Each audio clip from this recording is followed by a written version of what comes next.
ატმის კრეფის სეზონი აქტიურ ფაზაშია. ცუდი კლიმატური პირობების მიუხედავად კახელმა ფერმერებმა ატმის კარგი მოსავალი მიიღეს და ახლა რეალიზაციის პროცესი მიმდინარეობს.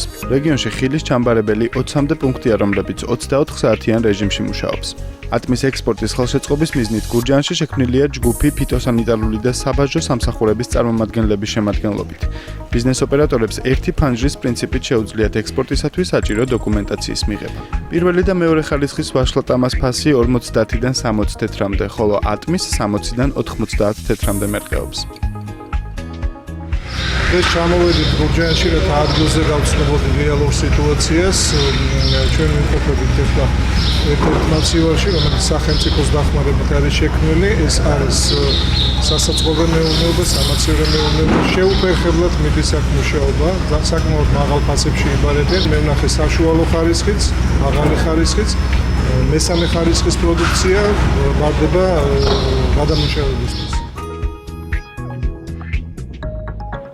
1 აგვისტოდან რძისა და რძის პროდუქტების მწარმოებლებისათვის ახალი რეგულაციები ამოქმედდება, რაც რძის შემცვლელი პროდუქციის დასახელებაში მსგავსისა და ებრის გამოყენებას აკრძალავს.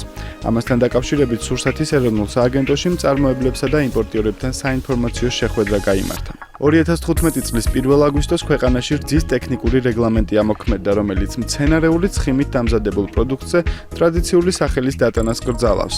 თუმცა ბიზნესის შეუფერხებლად მუშაობისთვის მწარმოებლებს ერთწლიანი საშეღავათო პერიოდი დაუდგინდათ. ამ პერიოდის განმავლობაში მათ ეტიკეტზე რძისა და რძის ნაწარმის დასახელება სიტყვა მსგავსთან ან ბოლოსართ ებრთან ერთად შეეძლოთ, მაგალითად არაჟნისებრი ან არაჟნის მსგავსი.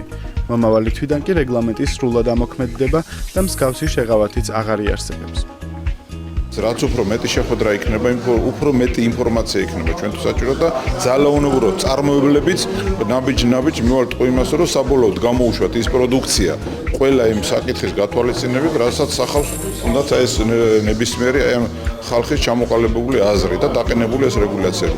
რომ თვითონ მომხმარებელი იყოს დაცული, მომხმარებელი უნდა იცოდეს რა სჭამს, მომხმარებელი უნდა იცოდეს რა სვავს, ეს სავალდებულოა. ჰოლანდია საქართველოს სასათბურე მეურნეობების განვითარებაში ხელს შეუწყობს. ამის შესახებ განცხადებები ნიდერლანდების სამეფოსა და საქართველოს სოფლის მეურნეობის მინისტრების შეხვედრაზე გაკეთდა. ოთარ დანელია ჰოლანდიელ კოლეგას მარტინ ვან დამს ჰააგაში შეხვდა. მან მზადყოფნა გამოთქვა საქართველოს პროდუქტის ევროკავშირის ბაზარზე ექსპორტში დაეხმაროს. ოთარ დანელია მაღალტექნოლოგიური სასათბურე მეურნეობების მუშაობის სპეციფიკასაც გაეცნო. ქართული დელეგაციის წევრები კომპანია ლანსის სასათბურე მეურნეობაში იმყოფებოდნენ, სადაც 52 ჰექტარზე სხვადასხვა ჯიშის პომიდორი მოჰყავთ. თქვენ როგორც ხედავთ, არის ძალიან მაღალტექნოლოგიური და შეიძლება ითქვას, რომ ისეთი სათბური, რომელსაც ხშირად ვერ ვხედავთ მათ შორის ევროპაშიც და სწორედ ეს არის ჩვენი მიზანი. ჩვენი მიზანია, რომ მაღალ ხარისხიანი პროდუქცია ვაწარმოოთ, რომ ქართული პროდუქტი იყოს ძალიან მაღალი ხარისხის, დავიმკვიდროთ ამით ევროპულ ბაზარზე მნიშვნელოვანი პოზიციები და ვაქციოთ საქართველოს სოფლის მეურნეობის პროდუქტების ექსპორტიორ ქვეყნად. ჩინეთში ქართული ღვინის ფესტივალი გაიმართა. შანხაისა და ჰონკონგში 9 კომპანიის სხვადასხვა დასახელების ღვინო იყო წარმოდგენილი. ფესტივალს ადგილობრივი მედიის, ღვინის ინდუსტრიის, სასტუმროებისა და რესტორნების, ასევე იმპორტიორი კომპანიების წარმომადგენლები ესტუმრნენ. 2 დღის განმავლობაში სტუმრები ქართული ღვინის ისტორიასა და კულტურას ეცნობოდნენ.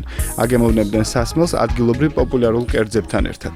ფესტივალის პარალელურად ღვინის ეროვნული სააგენტოს თავმჯდომარე გიორგი სამანიშვილი ჰონკონგის ღვინის აკადემიის წარმომადგენლებს შეხვდა. შეხვედრაზე ქართული ღვინის ჩინეთში გავრცელებასა და პოპულარიზაციის საკითხებზე ისაუბრეს.